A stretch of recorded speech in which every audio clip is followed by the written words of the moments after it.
Oh, this is such a dangerous angle. Oh, crap. That was a little bit wild. I love wild, though. Especially in a match like this.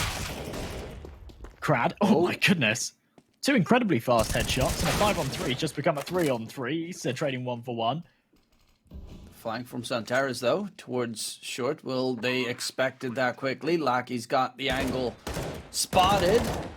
And the push comes out. Santaras gets a kill. It's all on to Lackey. 1v2 peaks wide, but Santaras gets a triple kill in the round, and that's Eternal Fire on towards 2.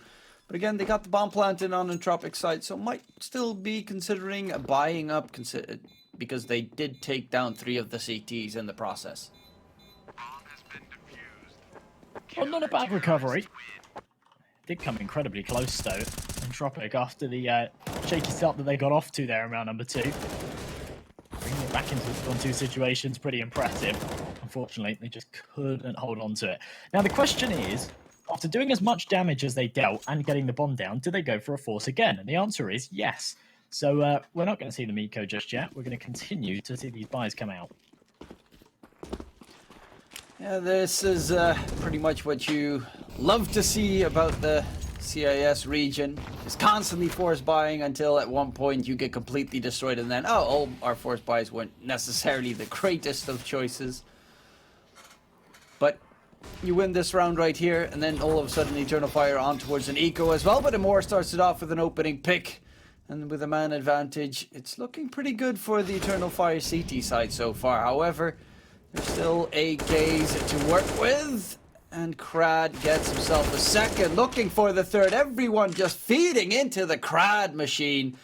And right now, Eternal Fire, they're in a bit of an unfortunate position. Santaras. He's managed to kind of slip down incognito. WOXİC, whilst he does find one, a 1-on-3 still to pull off.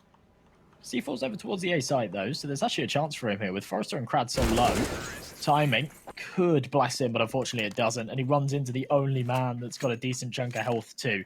Entropiq finally turn the tables and put their first on the board. And the force buy pays off nicely.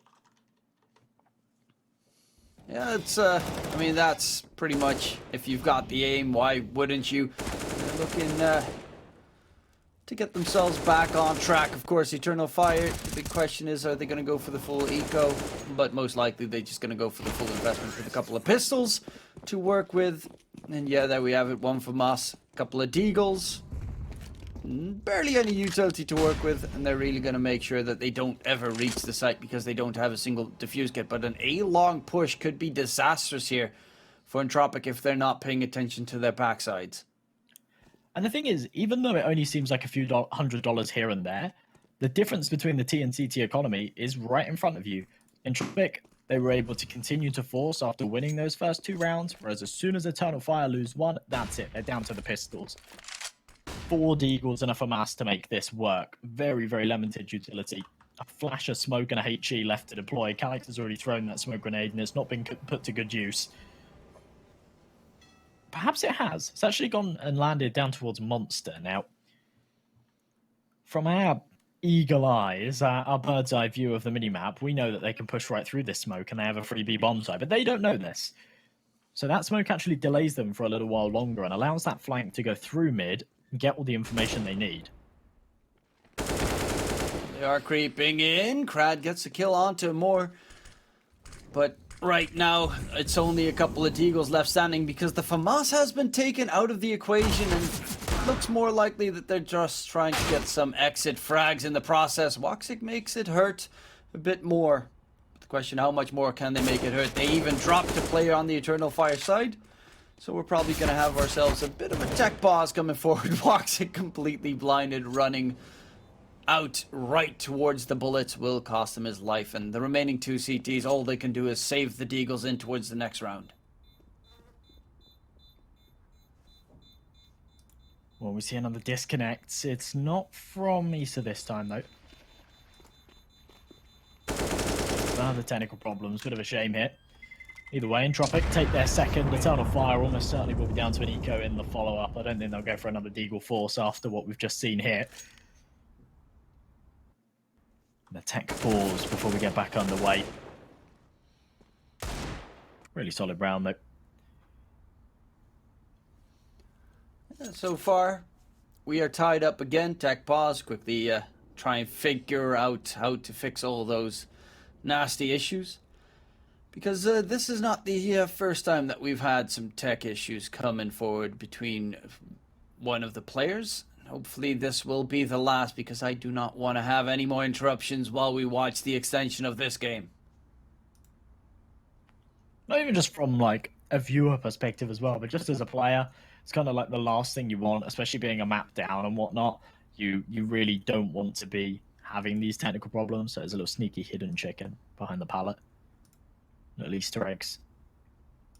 You know, there used to be two ways of like coming out monsters. There was the monster tunnel, and then to the right there was like I can't remember what it was called, but it was like a balcony that you could go above monster, like the early iterations of Overpass.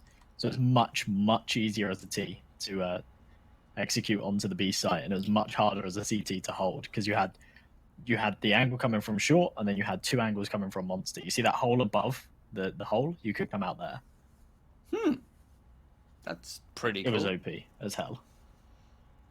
Yeah, I mean, once I think I missed like the beginning of CSGO because it was still in Source, and again, Right, okay. like Source. Actually, the only map I ever played like on some competitive lobbies was Office.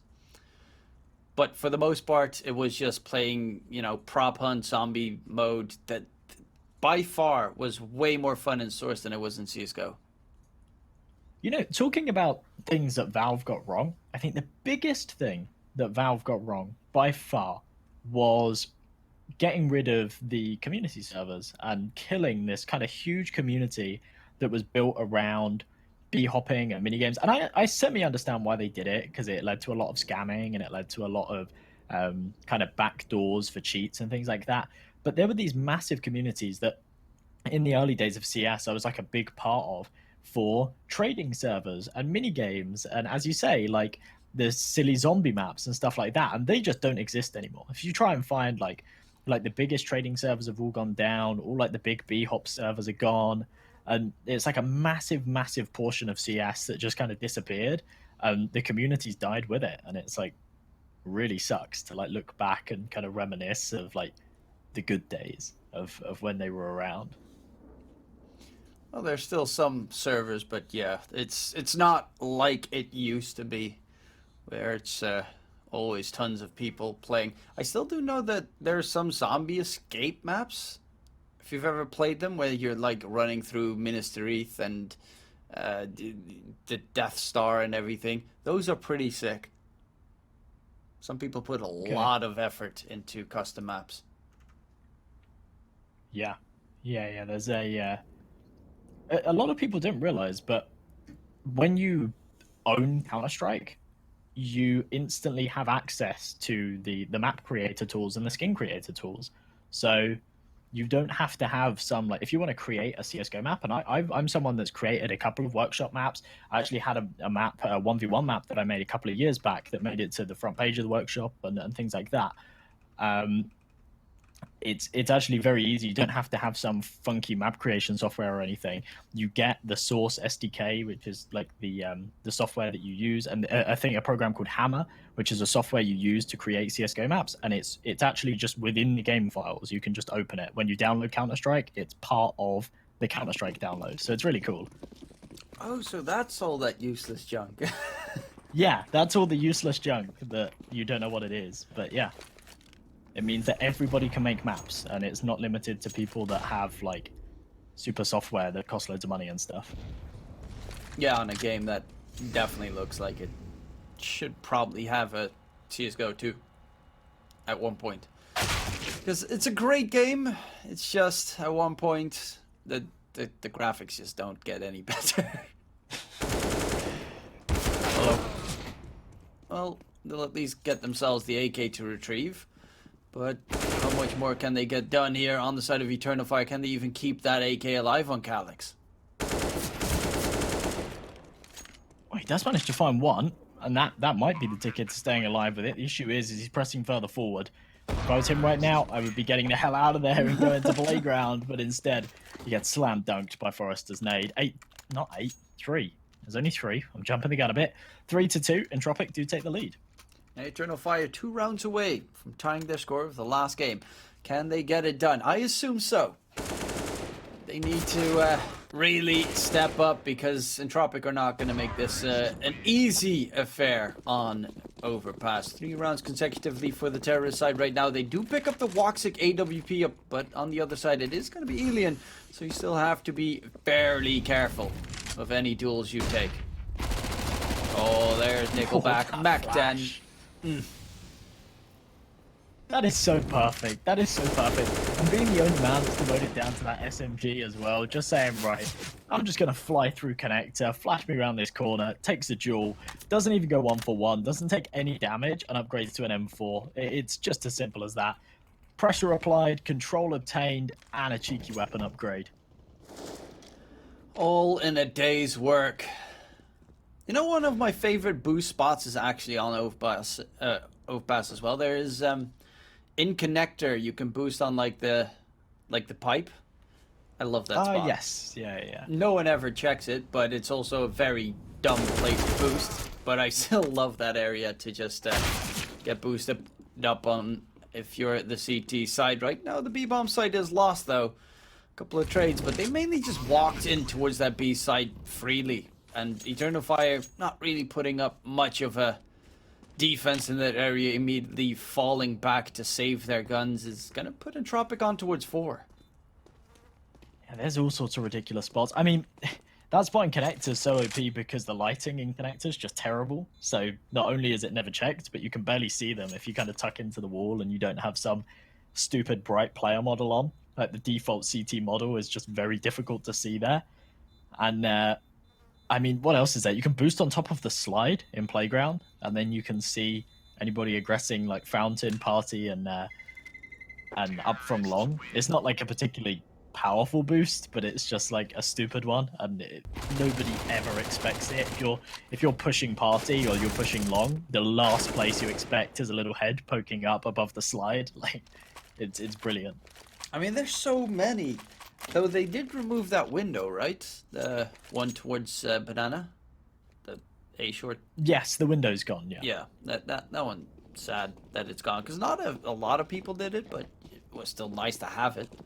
I don't think it was massively OP as well because it was always pre-fired. Like back in the day, I'd always pre-fire. If I was coming out of Fountain, I'd always pre-fire that little window in case someone was boosted there. So it was actually a good opportunity for like an early firefight and a good opportunity for like a T to get an early pick. So I'm not really sure why they got rid of it, but maybe either it way, had to do with utility thrown through there. Possibly. Because it is a nice way to like flush out toilets, I guess. Or maybe throw a pop flash from inside toilets to outside. Oh well. I don't know. I don't. It could also just be someone at Valve being like, haha, click window delete. Yeah. Which is more likely. Yeah, that's it. Just delete, gone. Simple as that. Don't need to justify anything. Just, you know, I don't like that window. It annoyed me in Valve my do pubs. whatever they want. Delete. There's not even a reason for it. It's just a power move. You like this window? I'm gonna take it away. Yeah, it's kind Eat of the carrots. what they also tend to do with Dota a lot of the time, where they just like change a lot of stuff. And why? No real reason, just because it's fun. No one can stop me anyway. I've got full power. Insignificant people. Right now, though, the B-bomb side being pushed in. Lackey is alone on the side, but the bomb is headed away while Lackey tries to take multiple fights at the same time. He gets overwhelmed, and it's going to be Alien and Krad to try and get the bomb planted. Though, one up on site. The Jiggle Pete got himself, gets himself a first. Make that a second. Are you kidding me? Knows exactly where WOXİC is as well. Jumping across, making noise. Try and spot him out, and oh my! I was joking. I was joking right there, M&J. Well, I mean, Alien doesn't take jokes. He takes results. Unbelievable stuff. 5 on the board here for Entropiq once again. They're starting to run away with this. They're really starting to steal the show. Like on Dust 2, we saw kind of like the early glimmers where it went back and forth, and then Entropiq just started to steal it. And Alien, look at this again. That's just unreal. 2 beautiful shots and the confidence to go for the swing and take both peaks as well. Just unbelievable. What is he? He's dancing. You can dance if you want to. You can leave your friends behind. Because my friends don't dance, and if they don't dance, then they're no friends of mine.